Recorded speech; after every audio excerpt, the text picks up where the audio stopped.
Hi everyone, my name is Christopher Jung. I'm a fourth year PhD student at Penn, where I am fortunate to be advised by Aaron Roth and Michael Kearns.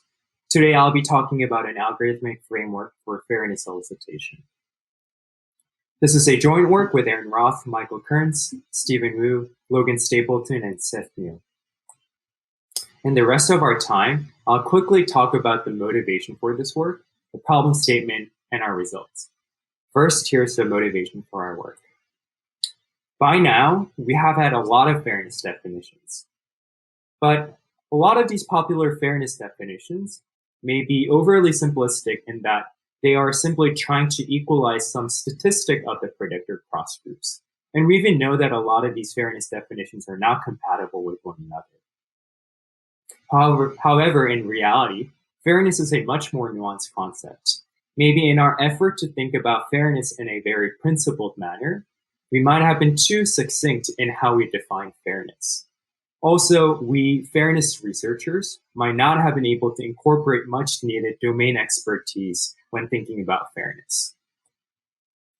So in this work, we wanted to try to avoid trying to view fairness as just some simple abstractions that we algorithmic fairness researchers find convenient to work with, but actually try to elicit how stakeholders and domain experts view fairness.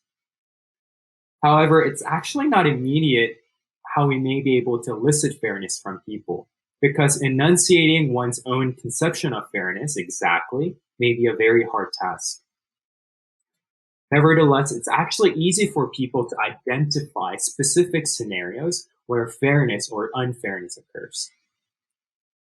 So to that end, when trying to elicit fairness from stakeholders and domain experts, we will provide a bunch of scenarios and ask them what they would deem as fair in those particular scenarios. More specifically, we'll provide two individuals and ask whether they should be treated similarly or not. Then given these scenarios and the judgments from the people, we can actually try to learn a classifier that tries to obey the judgments on those scenarios. Another approach would have been to directly learn how people are making these judgments through some kind of metric learning.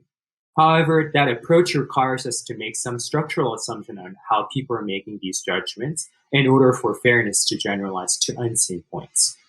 By not trying to actually learn the underlying mechanism of how people are making judgments, we actually don't need to make any assumption on how people are making judgments.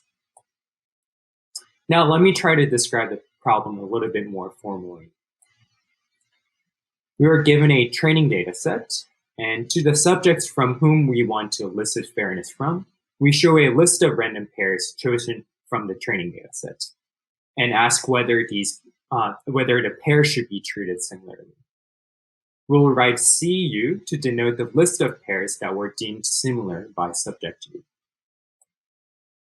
Then we consider the following constraint optimization problem. We're trying to find a predictor that minimizes error while satisfying the following constraints. On each of the pairs that were deemed similar by some subject U, we'll keep track of how much more the difference in treatment is than some slack parameter gamma. And we will require that the average of these violations beyond gamma cannot be more than eta. Now the results.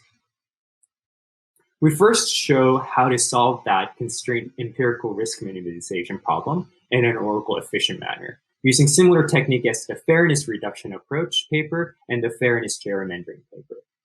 Then we show that accuracy and fairness generalizes even to unseen data points.